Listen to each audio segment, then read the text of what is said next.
Rajdeep, let's begin with you because there's so much been spoken of what if something like this can happen in India? Are there lessons that we need to learn? All of that.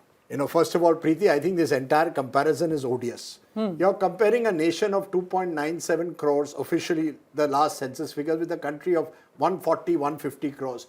You're comparing a nation with a fragile, nascent democracy with 9 governments in 10 years like Nepal with a relatively robust and resilient democracy like India. So, please let's not get carried away. I know it's a democratic newsroom. You want to do something provocative. Say, what are the lessons we can learn from Nepal? Opposition, one second. Rajdeep, nobody's getting provocative here. The opposition is raising these questions. Look, frankly, I'm not here as the opposition. No, I am here very simply to tell you objectively what I see as the reality. So reality number one, let's not overstretch any comparison. But having said that, I think the one worry is that we live in times of sharpening inequalities across, not just in Nepal, not just in South Asia, but across the world.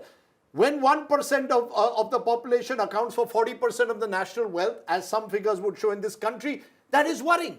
And you will therefore find 1 million mutinies bubbling under the surface. We saw it last week with the reservation agitation that came to Mumbai. We've seen it with farmer protests. We've seen it with students protesting against paper leaks. We've seen tribals protesting against land acquisition. They may not all reach the studios of Delhi, but these mutinies do bubble under the ground. We are large enough, I think, to accommodate them.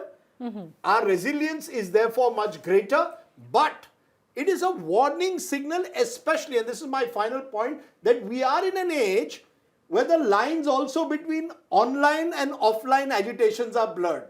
I can start an online agitation on Facebook and Instagram as was done in Nepal. It can rapidly spread offline, and we saw that with the farmers' protests in particular. So I think that is a worry, and it will play out more at local levels. I don't think it's going to play, any such agitation will play out Kashmir to Kanyakumari as it does from Kathmandu to Biratnagar. But there is no place for complacency. We live in a troubled neighborhood. But I think at the end of the day, we are a relative oasis of stability.